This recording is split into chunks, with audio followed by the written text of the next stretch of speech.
Good afternoon or good evening. Welcome to today's lecture on module number 5,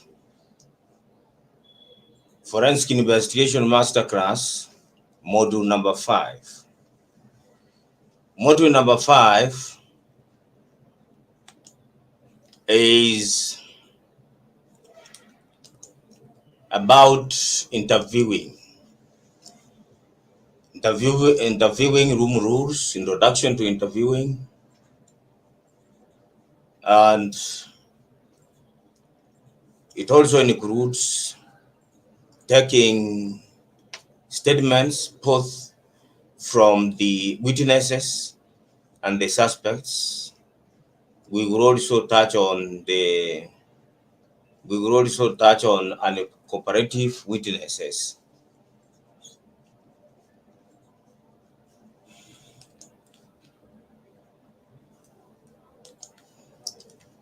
You are welcome to today's lesson.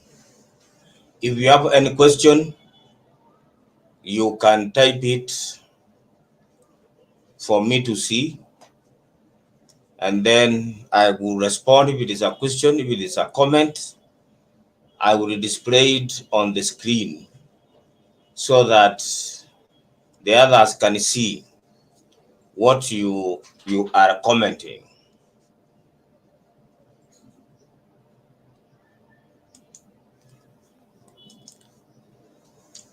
Interviewing room rules. Introduction to interviewing. Interviewing is the process of seeking answers to questions that arose during documentary evidence collection. In other words, interviewing is looking for the process of looking for the word, and the word is what will come in to fill in the gaps in documentary evidence so that it completes the story. You will agree with me that documents or documentary evidence does not tell the complete story. There will be some questions which must be answered by interviewing, seeking the word from either the witnesses or the suspects. If, for example, a check is forged, it will tell you the date when it was forged. It will tell you to whom it was forged, in whose name it was forged, and it will also tell you to which bank it was drawn. But it will not answer questions like why. Why was it forged? Who forged it? It cannot tell you. So it is through interviewing that we can get the answers to the questions that that came up during documentary evidence collection, analysis, and examination. What is the goal of interviewing? The goal of forensic interview is to obtain a statement from a suspect or witness in a professionally sensitive and biased and truth-seeking manner, which will support accurate and fair decision-making in the criminal justice and the suspect witness welfare systems, that is GABAT 1996. Despite the fact that information gained from an investigative interview may be useful for making court decisions, the interview is not part of a court process. Forensic interviews should not be conducted by professionals who have an ongoing or planned relationship with the suspect and witness. That will be unethical, because you cannot interview a relative, for example. You cannot interview your wife, for example. That will be unethical. You cannot even interview and investigate your business partner. That will be unethical. There are two overriding features of a forensic interview. One, hypothesis testing. Forensic interviews are hypothesis testing rather than hypothesis confirming.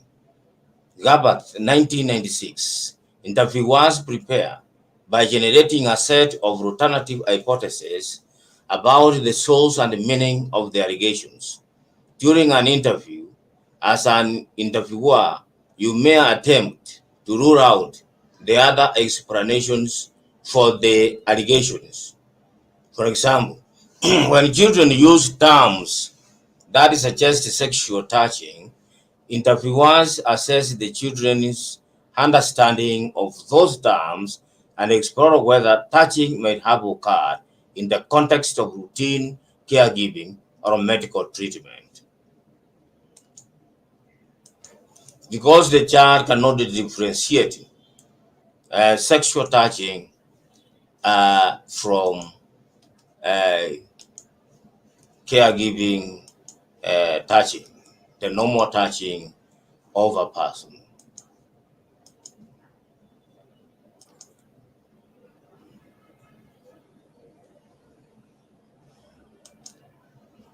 A minute.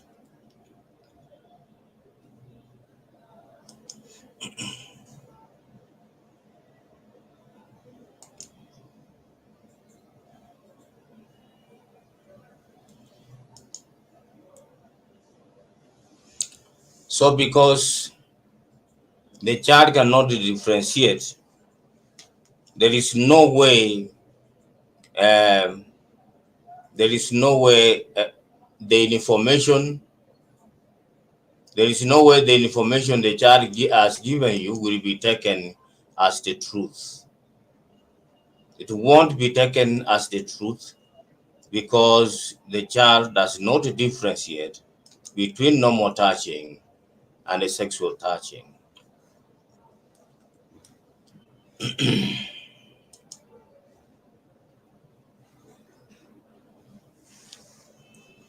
When suspects and witnesses report details that seem inconsistent, interviewers try to clarify whether the events could have occurred as described, perhaps by exploring whether the suspects or witness are describing more than one event or are using words in non-standard ways. Before closing an interview, interviewers should be reasonably confident that their alleged actions are not subject to multiple interpretations and that any alleged perpetrators are clearly identified.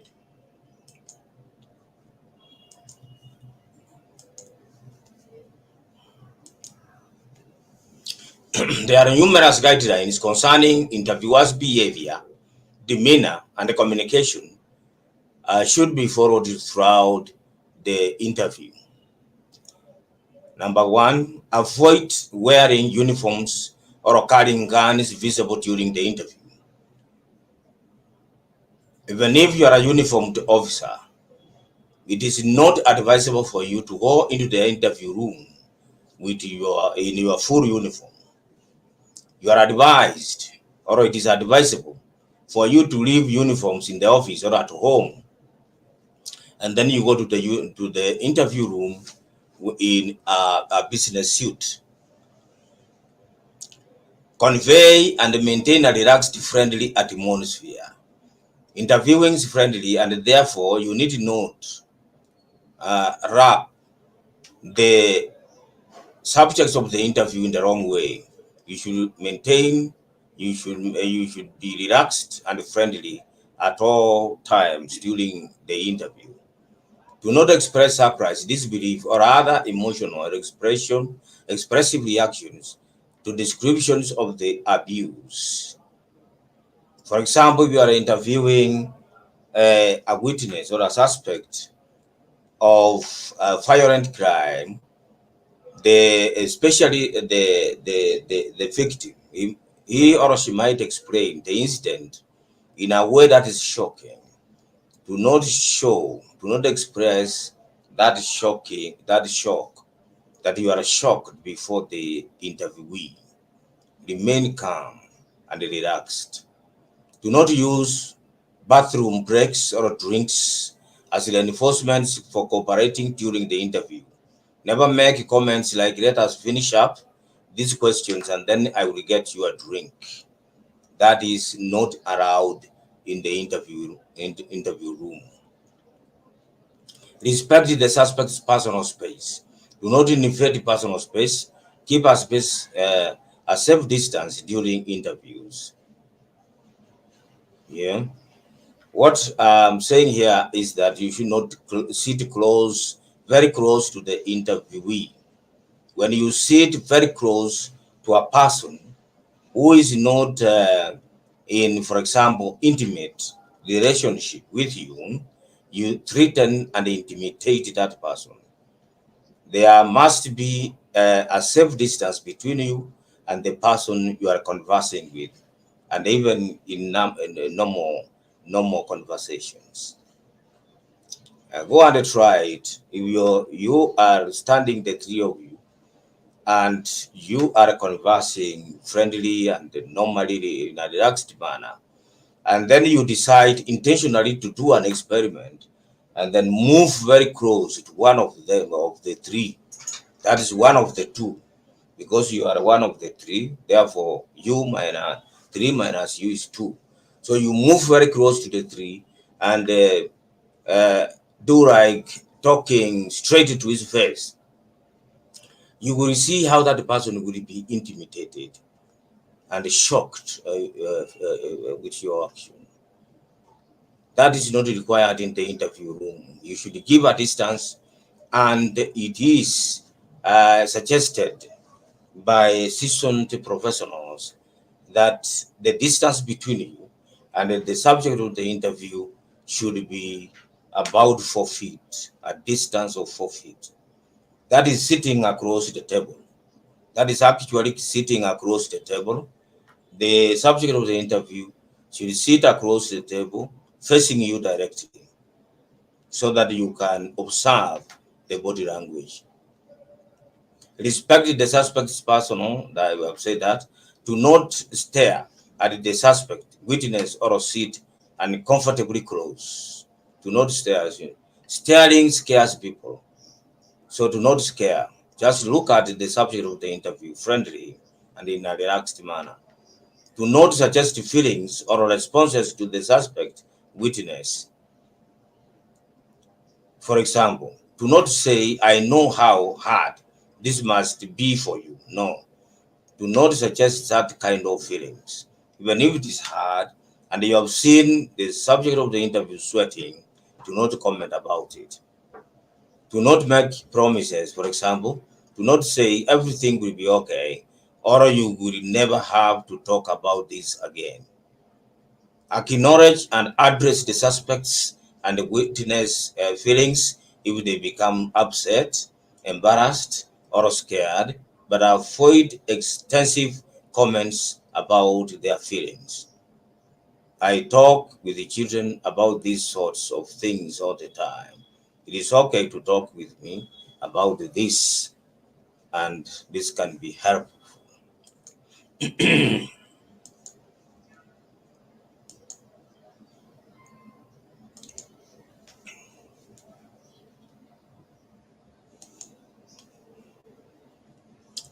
Interview includes 8 phases or 8 steps. 8 steps of interviewing. They are as follows. Number one, prepare for the interview. Preparing for the interview starts right from the step one of the investigation process. That is the preliminary and the pre-engagement investigation. That is when you start preparing for the interview, when you ask the clients questions to give as to who reported the allegation, the wrongdoing, who is suspected, so that you start even preparing your rough list of uh, witnesses and suspects from there. That is where you start preparing for the interview. You start planning for the interview room where you will do the interview from. If you do not have an experienced person in carrying out forensic interviews, then you plan to procure such a person so that he comes to do the interviewing.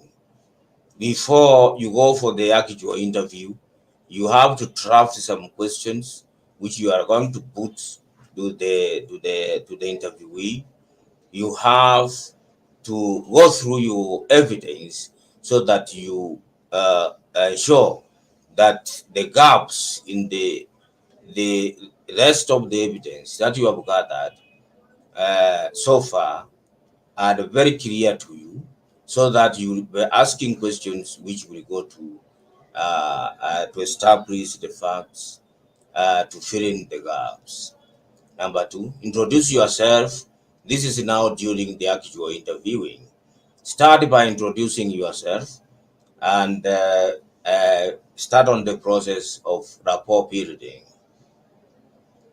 Rapport building is the finding of a level ground between you and the interviewee. You are like trying to make the interviewee your friend, the interviewee your colleague, the interviewee your equal. You are finding a level ground. You are finding um, uh, things that are in common between you, as opposed to finding things of differences between you.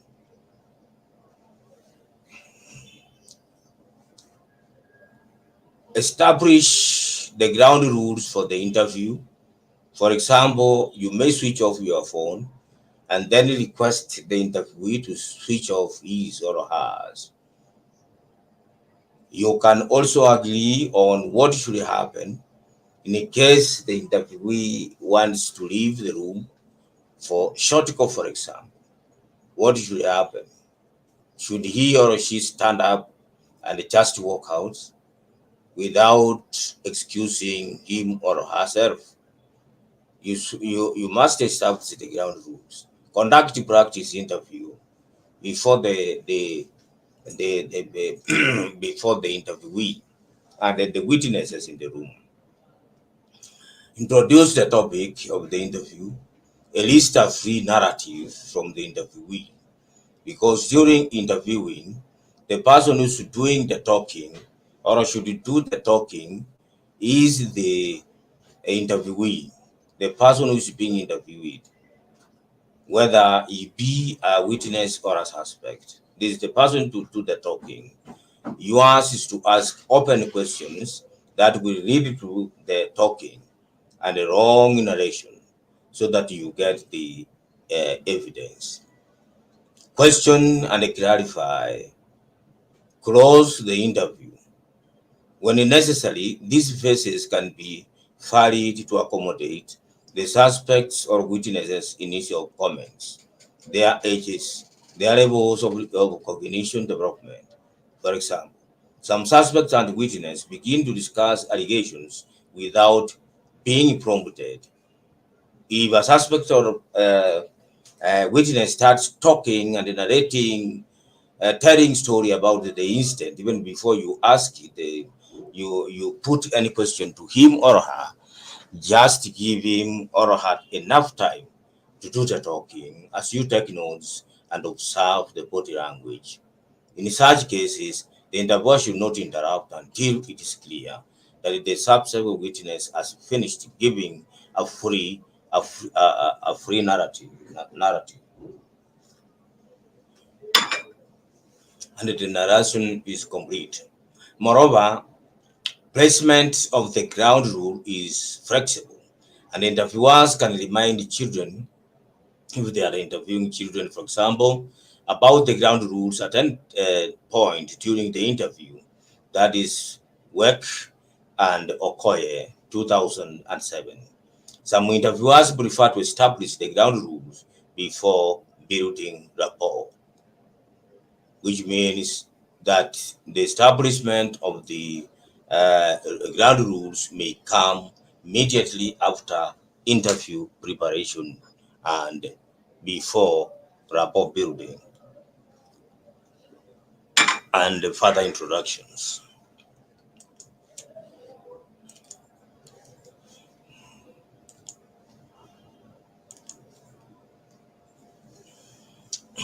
This gives them a chance to review the rules during an informal conversation.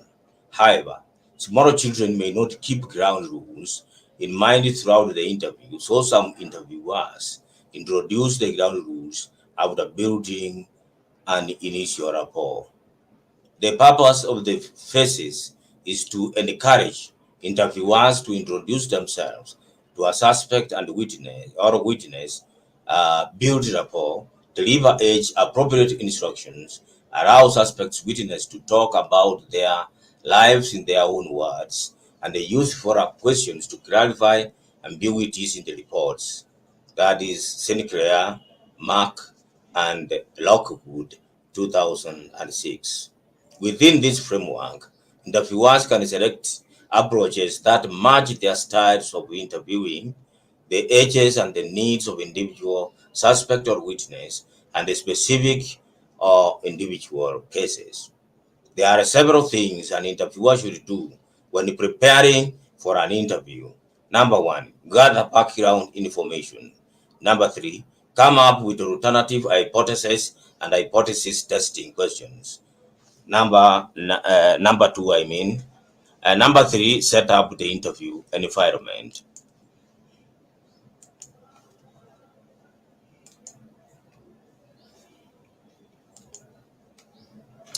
Pre-interview preparation will vary depending upon the nature of the allegations, the available resources, and the amount of time before an interview is conducted. If physical evidence is available, the interviewer should consult with the investigative team to consider several questions before deciding whether or not to use the physical evidence during the forensic interview. Lucas 1935. Who is a witness? Witnesses are people who have information about an alleged offense or offender. They may be an eyewitness present at the event or someone who can only provide very thorough information. A witness can also be the victim, as you can see from the table below. A witness can also be victim as defined in Section 2 of Victim Rights Act 2002 as a person injured or suffering or harm as a result of an offense. Does not include suspects. Special provisions for dealing with the suspects are detailed in the investigative and interviewing suspect guide.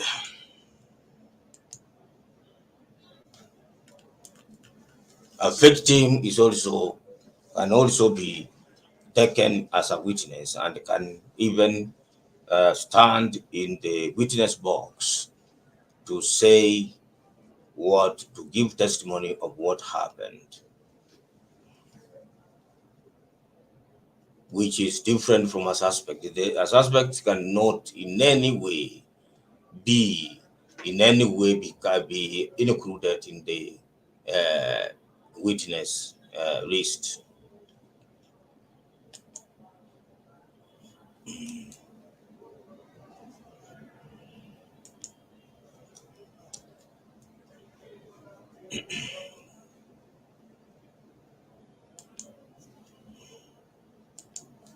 Why interview?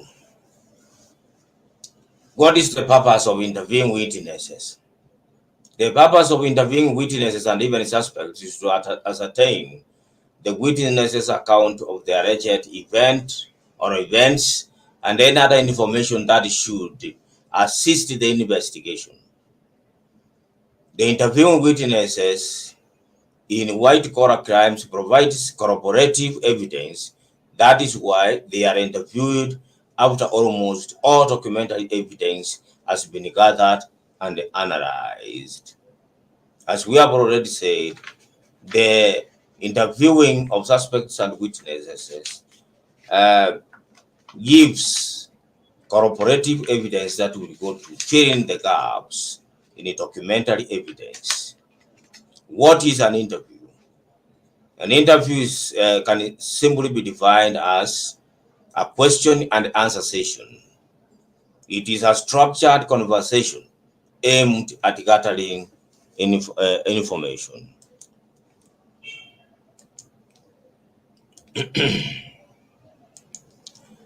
Roles of an interview. To gather, number one is to gather evidence. A witness or suspect statements are used in defending a case at the court. Interviews may be used to gather information that lead to physical evidence, for example, bank accounts or additional witnesses or suspects. An interview also helps in developing insights into the subject that can be used in interrogation. Interviewing process. Gathering basic facts about the fraud. This may involve documentary evidence analysis, preparing preliminary list of suspects and witnesses, identifying the interview location, preparation of interview questions, interview sessions, report writing, and interrogation and action. Characteristics of a good interview. Adequate duration. Let the subject have sufficient time to talk and give you the information you require. Do not cut the subject short or push him or her too much. The duration of the interview should be just right. Number two, relevance. The interview questions must be very relevant to the allegations being investigated. Irrelevant questions can easily put off the interview subject.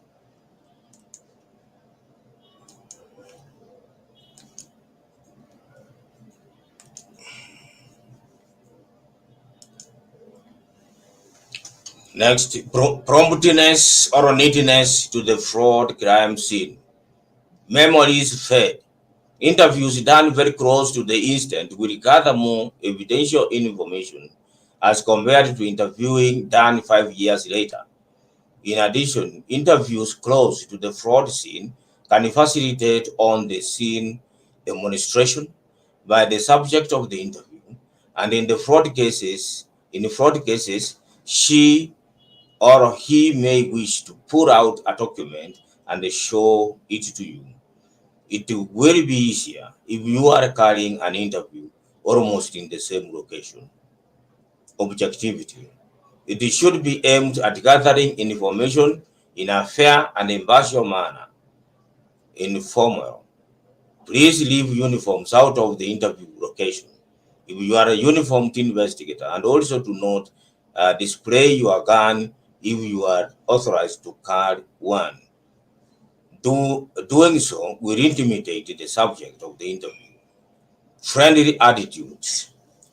Please project a friendly attitude throughout the interview to motivate the subject to give you all the information. Unbiased. Endeavor to portray an unbiased attitude.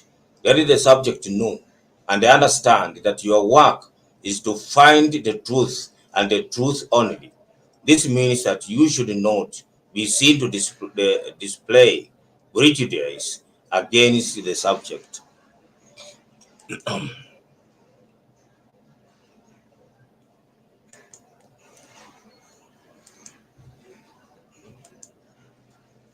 Interview questions typology.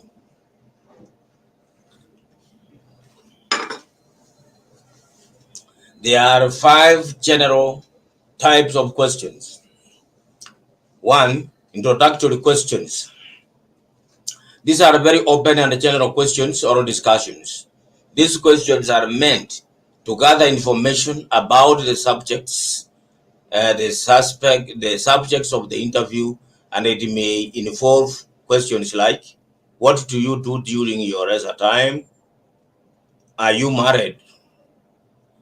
What is or was your job title when the allegations started? How many years have you worked or did you work for the organization? Are you a religious person? etc. It is during the introductory questions that you get the basic information about the subject of the interview that assists in building rapport with the subject of the interview. This is where you find a level ground, a common ground between you and the person you are interviewing. This will help in a great deal when you are faced with hostile witnesses, an hostile witness, or uh, uh, issues that arise during interrogation, like the subject of the interviewer or the suspect deciding to keep quiet and refuse to answer your questions. You use this question, the rapport, the questions you asked in the introduction, the information you gather during the introduction to navigate around such issues or challenges.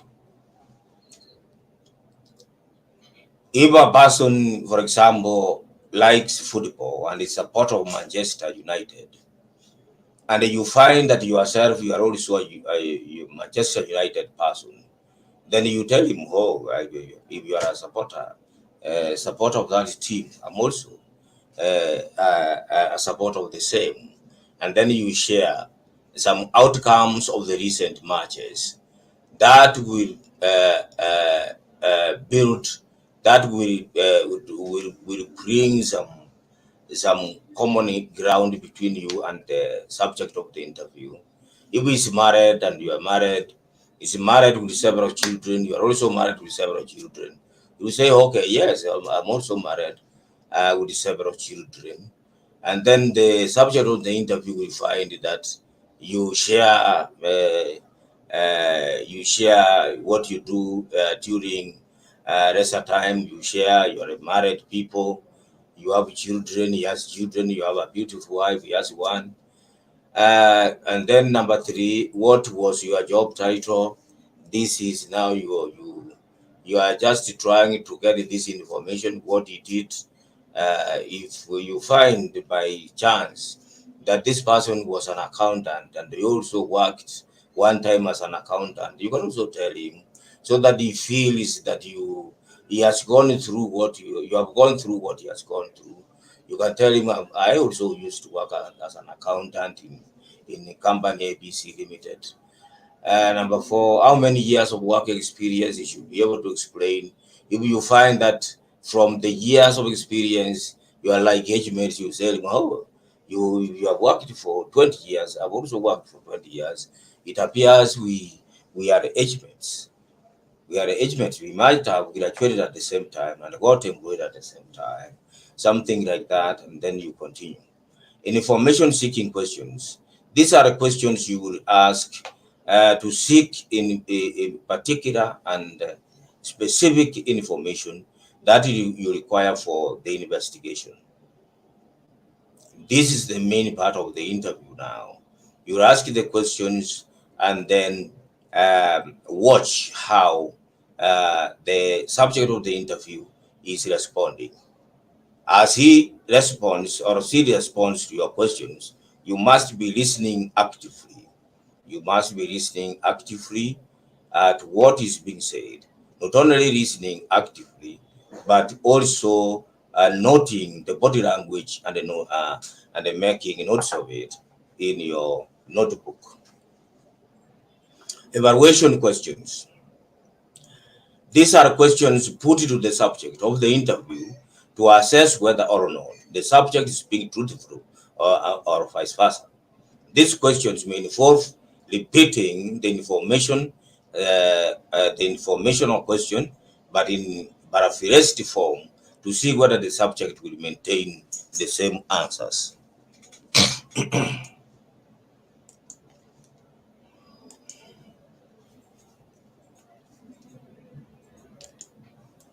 Closing questions.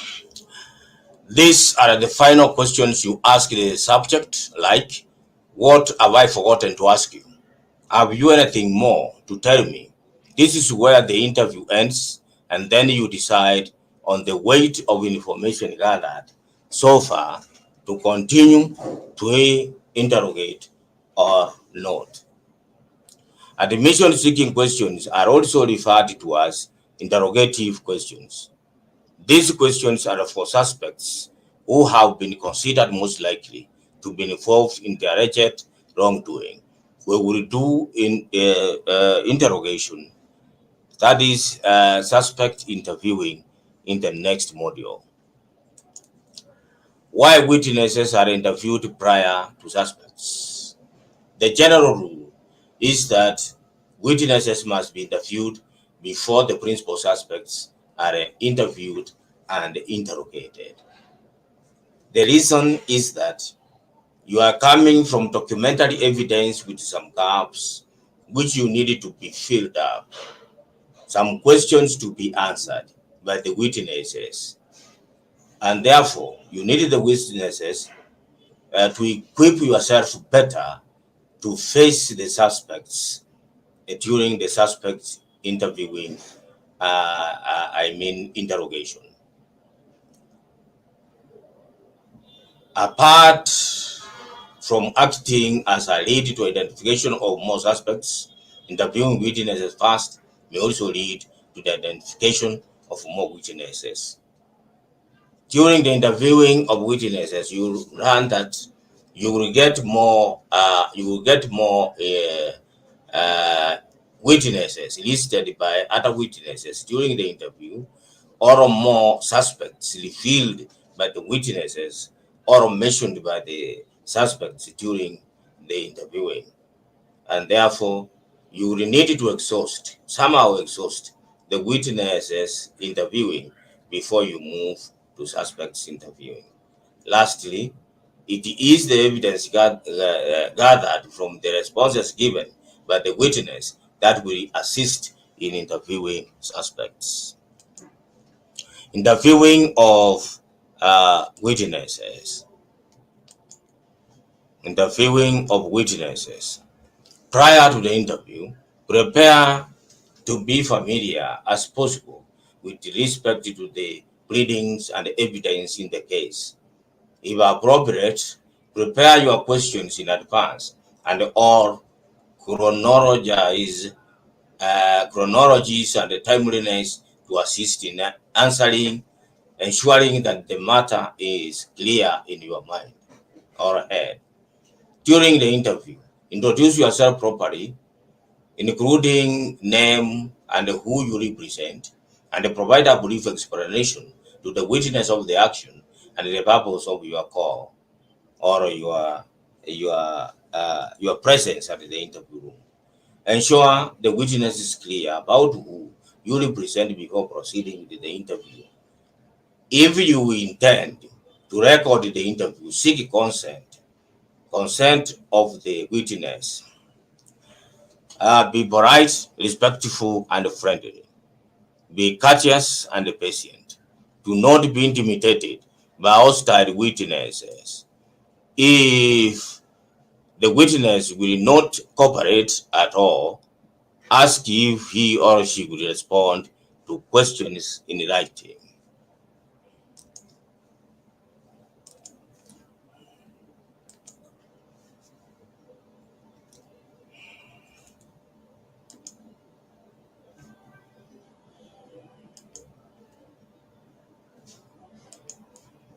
Listen attentively and take detailed and accurate notes about the responses to your interview questions. Try not to interrupt the witness unless they are completely off track.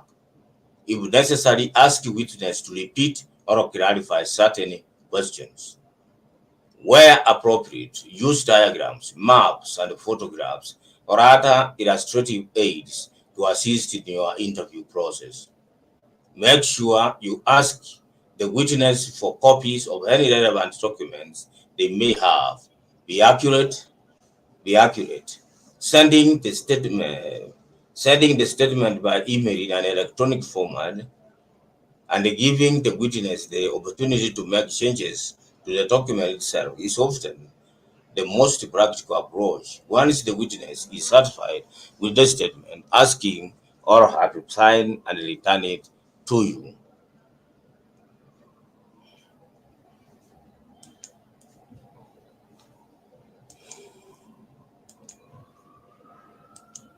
Obtaining signed statements may be important in the litigation for two reasons. A, it provides safeguard or protection against the witness becoming uncooperative or attempting to change his or her story as time evolves.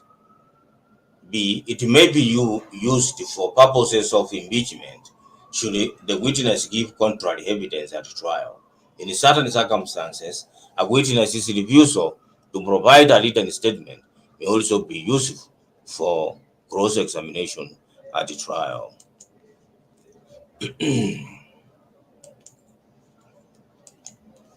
Tapping witness interviews. In some circumstances, especially where the interview is expected to be lengthy, complicated, or involve technical elements, you may wish to record the interview. Tape recording may also be used in circumstances where you expect it might be difficult to obtain a written statement from a witness. Tape recording interviews can be a useful tool. However, you should not record any interview without obtaining express consent of the witness. The Canadian Bar Association Code of Professional Conduct, chapter that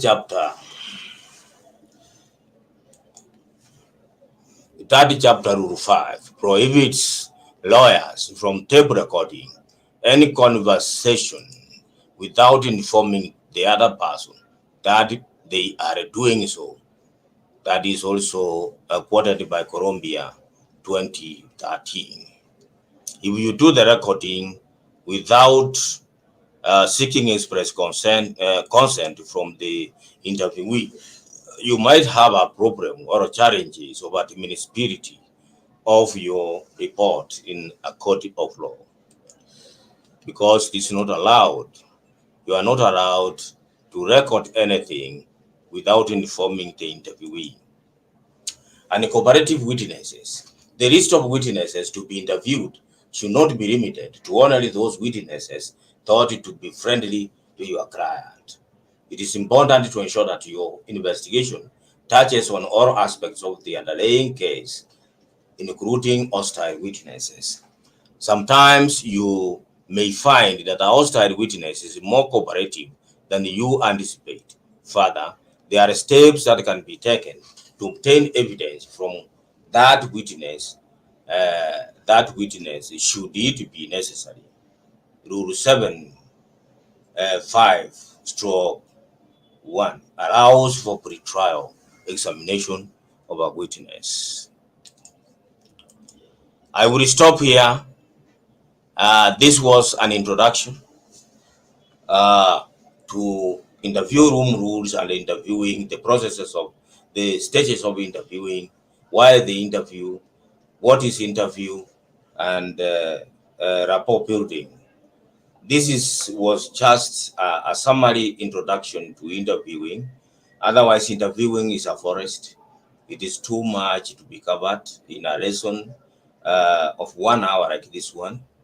It is a subject that can be discussed for the whole week, and therefore I ask you to do the more research, more study on this subject of interviewing, so that you get more information. But for the purposes of training at this level, what I've taken you through is enough for you to at this level. Thank you very much. I will now give you time to ask you questions and make comments if there are any, and then we wind up and call it a day. Michael Prince, I don't know where he comes from. That is his comment. He's saying that this is great. He's appreciating the presentation. And then we have Johan Ndima.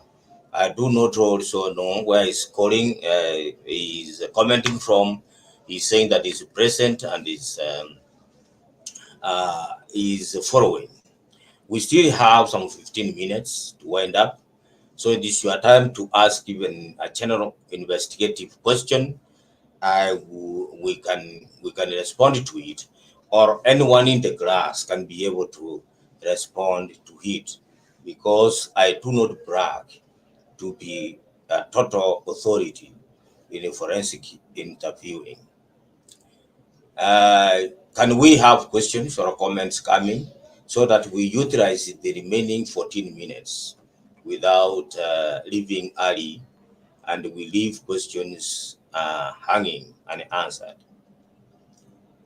I will take this opportunity as you prepare to ask questions or make necessary comments, to tell you that the next module will be module number 6. Module number 6 will be covered in 2 parts, but I will do it in one lecture. So I will do part 1 in about 20 to 25 minutes, and then I do part 2 in 20 to 25 minutes, so that we complete that module 6 at once, during one lecture, and then we remain with module 7. We remain with module 7 to cover completely the forensic investigation masterclass. So up to now, those who have been following from module 1, you should be able to attempt the questions at the end of each module and send in your answers for marking.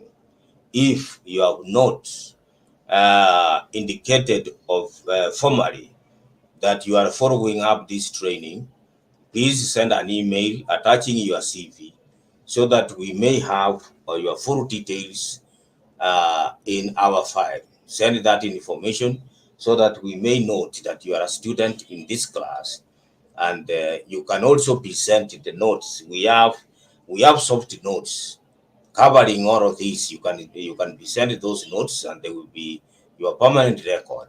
Anything can happen to what is saved online, like on YouTube. These things can be deleted.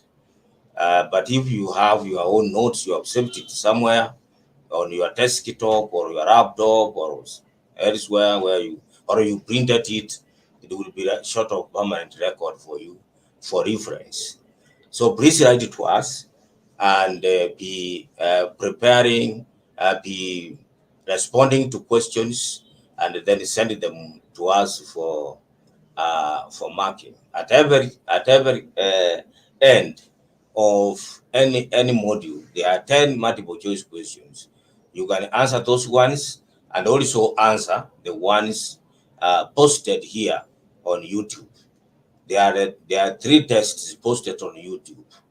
If you will not like to go through the 7 tests, you can do the 3 tests, and that will be enough for your master class. You do test 1, you do test 2, you do test 3, and send it to us for marking. If you score 70% and above, you pass your test, and you can be awarded your forensic investigation masterclass participation certificate. For those who are preparing for professional courses, you have to do more. You have to do more study. You have to attend to more of these lectures, because a professional course is more rigorous unless you come from background of investigation. If you come from the background of investigation, the training we are doing here will be like a refresher course for you. It will be like revision to you, because you have previously studied previously done these things practically, and therefore you can easily catch up and get your certification.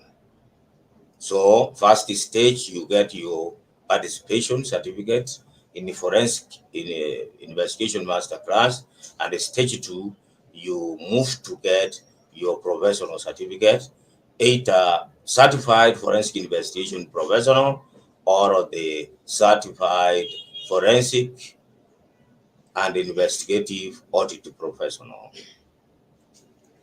I can see now we have more people here. We have Sahid Oratechi is asking that question. What happened when the witness declined interviewer from recording them or even the prime suspect? Yes, if you seek consent from the subject of the interview and then the person refuses, and you consider that the recording of the interview proceeding is a must, is very important for you, you can apply for a court order for permission from the court, and then the subject of the interview will be compelled by the court to allow you interview as you record, and there will be no case against you for doing that kind of recording. I want to believe that Oratech is satisfied with that response. If anyone in the room has a comment on that question, you can post. You can either post it here or request it to be allowed into the studio to answer from there. That option is there. You can request to enter the interview, the studio, and then respond from there. And that is the link for joining the. That is the link for. That is the link. That is the link for joining the joining me in the studio, live online studio, so that you talk to the participants in responding or commenting on the questions they have answered. If you cannot get that link properly, then you can inbox me right now or on WhatsApp, and I will give you that link so that you comment as the other participants see you. Then there is this from Musira is there. That is what he comments. He is one of our old students and is in the process of acquiring his certification. That is what he is commenting. Very educative and insightful. And then we go to Hans Peter Kirumbi from Maragui. This is what he says. That is from Hans Kirumbi. And then next we have Benjamin Ntabo. Benjamin Ntabo is an experienced investigator who comes from Kenya. This is what he comments. And I take this comment as coming from assistant investigator. Interview skills are a key because it is a tool of correcting information for prosecution. Thanks, Mr. President. Thank you. Thank you. That is investigator Ntabo's comment. How I wish he joined me in the studio, but there is another comment from Martin Ibutu. Martin Ibutu is from Angola. Is the country director for ICFIP in Angola, and that is what he says. Great lecture. And then next we have next we have Martin Ibutu. I think this is now a comment. It says, also important to know difference between hypothesis testing and hypothesis confirming, because forensic interviews are hypothesis testing rather than hypothesis confirming. he is emphasizing the fact that a hypothesis, the interviewing concerns itself with hypothesis testing rather than hypothesis confirming. And then we have Michael Prince. I don't know where he comes from. He has not indicated. That is what he says. That is what he says. Prince Michael, I am from Delta State, Nigeria. Ah, very good, West Africa. My question is, what is the forensic philosophical theories to be used in the course of interviewing a suspect? What is the forensic philosophical theories to be used in course of interviewing a suspect? This is a very nice question. I would like one of the experienced participants to respond to this question. Please join me in the interview room. We are joined already with, let me see, what is not working. We have already been joined by Ntabo. Let me see how I can allow him in. Yeah, Ntabo is here. It is your time now, Investigator Ntabo.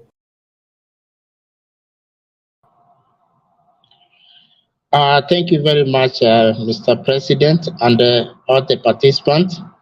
It is true for the suspect who declined to allow to be recorded or who refuses to cooperate in the interview, court orders they can be obtained, and further the suspect, depending on the behavior of the suspect, the court may allow the suspect to be subjected to medical examination, which would also help to build up the evidence and enable the prosecution to get positive results.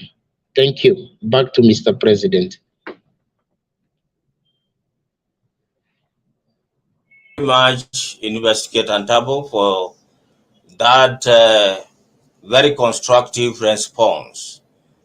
Now, who is responding? Can you, Mr. Ntabo, can you respond again to the question on the screen about the philosophical theories to be used in course of interviewing a suspect? Or I throw this question to Martin Ibutu. Can Martin Ibutu join us in the studio and assist in responding to this question before Benjamin Ntabo attempts it? You can either join us in the studio or just comment online.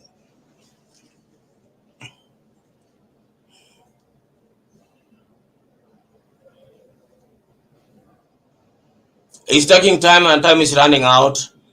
Can you, Mr. Ntabo, can you assist us in responding to? Yeah, true. There are many theories and philosophy that supports the crime.